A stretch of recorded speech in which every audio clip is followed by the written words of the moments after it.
Hola a todos, aquí les comparto un spoiler del capítulo número 4 de Sunset Pie. ¿Dónde está la protección? Basados en el libro. La piel dulce del chico olía como la piel de un bebé recién nacido, lo que provocaba que no pudiera resistirse, mordiéndolo accidentalmente una que otra vez. Las suaves y blancas mejillas comenzaron a cambiar de color a medida que un dolor en la zona abdominal inferior aparecía. Sonrien se levantó de la cama y se dirigió al vestidor antes de regresar con su loción corporal favorita y aplicarla al dulce chico. Por cierto, ¿por qué huele tan bien? Dijo Salin y se dio la vuelta para inhalar las mejillas de la persona alta con una bocanada grande. Hueles tan bien. Oye, no me provoques. Sonrien sonrió ante su ternura mientras se aplicaba la loción en la palma de la mano y luego frotaba suavemente a lo largo del antebrazo de Salin.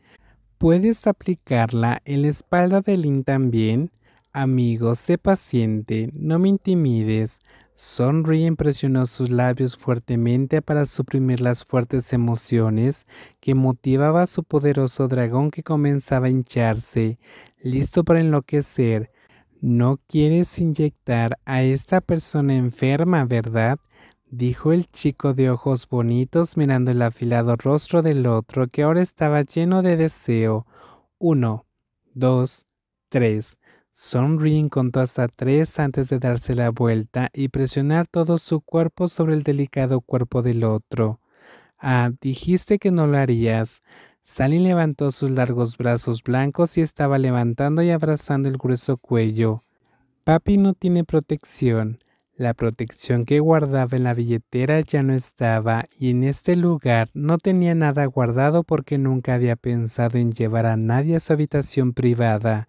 ¿No lo haremos? Sonrien no respondió, pero a toda prisa se levantó de la cama para buscar su protección. ¿Qué lugar, cariño?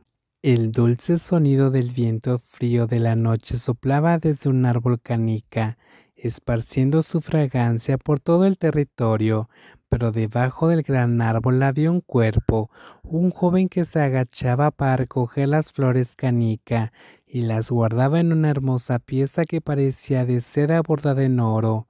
Bajarás al inframundo de nuevo. El hermoso rostro sintió para responder a la pregunta de la otra persona antes de doblar delicadamente el envoltorio de las delicadas y suaves flores. Volveré enseguida. La persona alta se puso de pie. En sus delicadas y delgadas manos sostenía con mucho cuidado un bulto como si tuviera miedo de lo que había dentro se dañara. Pero ya es tarde, ya llegará el amanecer. Aunque no volveré pronto, padre probablemente no preguntará por mí, no te preocupes. Los labios rojos carmesí extendieron una leve sonrisa a la otra persona. Antes de volverle la espalda y caminar por el camino de adoquines hacia el ancho pantano que tenía delante, en ese momento su frágil cuerpo se transformó instantáneamente en un cuerpo largo de escamas negras.